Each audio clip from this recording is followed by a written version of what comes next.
Hello student, आज हम पाठ 12 जिसका नाम है एकता की जीत।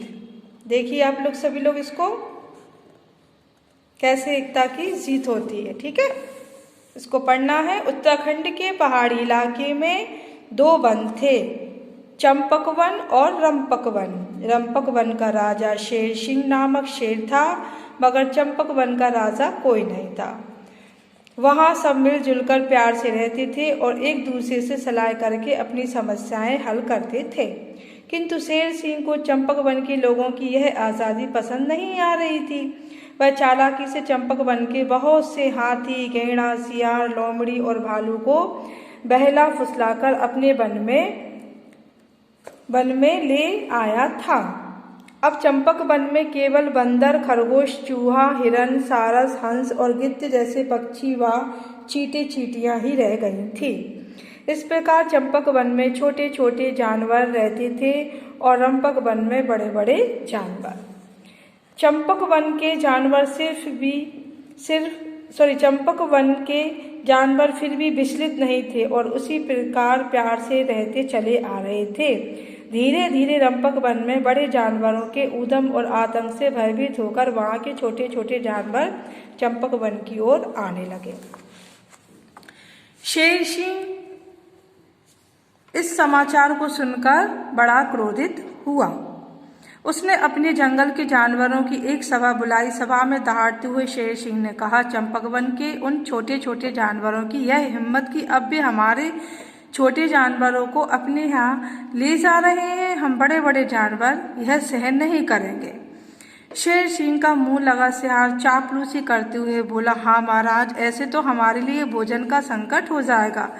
मगर उसकी बात काटकर शांति प्रिय भालू बोला, रंपक वन में किसी के लिए भोजन की कमी नहीं है। चंपक वन के छोटे छोटे जानवर प्यार से रह रहे हैं, तो यहाँ हम सब प्यार से क्यों नहीं रहते हैं?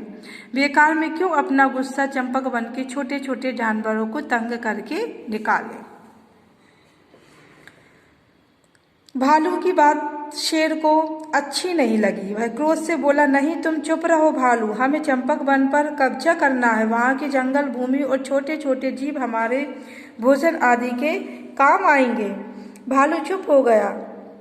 दूसरे जानवर भी शेर के गुस्से से डरकर चुपचाप बैठे रहे। शेर ने अपना आदेश सुना दिया, हर चंपक वन पर चढ़ाई करेंगे। भालू, तुम कल हमारा आदेश पत्र लेकर चंपक वन जाना और उन्हें बताना कि वे मुझे अपना राजा मान लें। यदि वे शांति से नहीं मानेंगे तो हम लड़ाई लड़कर उन्हें जीत लेंगे। भालू अपने राजा शेर सिंह का आदेश पत्र लेकर चंपक वन पहुंचा और वहां के छोटे छोटे जानवरों को अपने राजा का आदेश सुना दिया।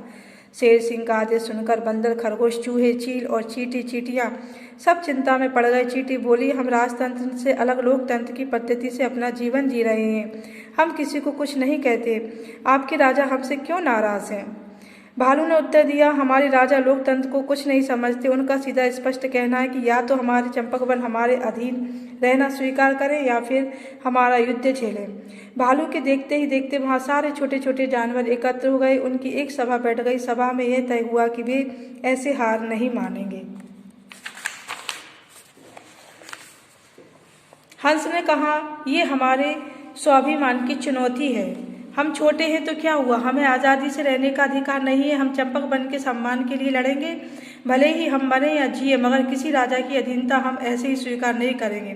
भालू ने आकर राजा शेर सिंह को चंपक वन के जानवरों का निर्णय सुनाया तो वह क्रोध से उबल पड़ा और जोर से दहाड़ा, 4 दिन बाद चंपक वन पर चढ़ाई कर दो, उन्हें पता चल जाएगा कि राजा शेर सिंह के आदेश की अवहेलना करने का फल क्या होता है। 5वें दिन रंपक वन के हाथियों को शेर सिंह ने सबसे पहले चंपक वन के जानवरों से लड़ने भेजा, मगर चंपक वन की चींटियों की सेना ने हाथियों के छक्के छुड़ा दिए। चींटियां हाथियों के चारे में घुस गई और उसी के जरिए उन्होंने किसी तरह उनके मुंह में प्रवेश किया और फिर हाथियों की सूंड में पहुंच गई। हाथियों तो चींटियों की सूंड से काटने से चिंगाड़ मारकर इधर उधर से दौड़ने लगे और कुछ ही समय में अपनी सेना के जानवरों को रोनते हुए मैदान से भाग खड़े हुए। हाथियों के इस प्रकार पीठ दिखाकर भागने से शेर सिंह बड़ा परेशान हुआ। उसे हाथियों ने ऐसी आशा नहीं थी कि वह सोचता था कि वे हाथी इस लड़ाई को जीत कर दिखा देंगे। उधर चंपक वन के छोटे जानवर बड़े हौसले से अपनी लड़ाई लड़ रहे थे। बंदरों ने गुलेल लेकर मोर्चा संभाला हुआ था। बंदरों ने पहले से ही कंकड़ पत्थर जगह जगह एकत्र करके रख लिए थे और अब वे गुलेज से पत्थर व कंकड़ का निशाना लगा लगा कर शेर सिंह की सेना के जानवरों को अंधाधुंध मार रहे थे। चूहा जितना छोटा होता है उतना ही कोटा भी। चंपक वन के सभी चूहे बड़े जानवरों की पीठ पर चढ़कर उनकी पीठ से खाल और मांस काटने लगे। भालू, गैंडे, लोमड़ी, सियार आदि कई जानवरों के समूह को चूहों और चींटों ने नोच काट कर लहू लुहान कर डाला था। देखिए आप, इसी प्रकार पक्षी ऊपर उड़ उड़कर बड़े जानवरों के ऊपर झपटा मारकर निकल जाते थे, वापस पलटकर आगे और पुनः अपनी चोंच से हमला करते थे। चील की फुर्ती तो देखने लायक थी। वह तो आकाश में उड़कर अदृश्य हो जाती, अचानक नीचे आ जाती और बड़े जानवर के ऊपर गिरकर उसके शरीर का बड़ा सा मांस टुकड़ा नोच लेती। शेर सिंह की सेना के सारे बड़े जानवर घायल और लहूलुहान तड़पते हुए इधर उधर से दौड़ते हुए चीख पुकार करने लगे। अब उन्हें अपने राजा शेर सिंह पर बड़ा क्रोध आ रहा था कि उनके मूर्खतापूर्ण निर्णय के कारण उन्हें यह लड़ाई लड़नी पड़ी, जिससे उनकी जान बचकर बन आई थी। शीघ्र ही वे सब लड़ाई छोड़कर भाग खड़े हुए। शेर की जो अब सेना इस प्रकार हार कर भाग जाने का पता चला तो वह आपस से बाहर होकर लड़ाई के मैदान में कूद पड़ा, मगर छोटे जानवरों ने शेर से लड़ाई जीतने का भी प्रबंध कर लिया था। जंगल के बीचों बीच एक गहरा गड्ढा खोदकर सभी जानवरों ने मेहनत करके उसे छोटी लकड़ियां व सूखी पत्तियां बिछाकर ढक रखा था।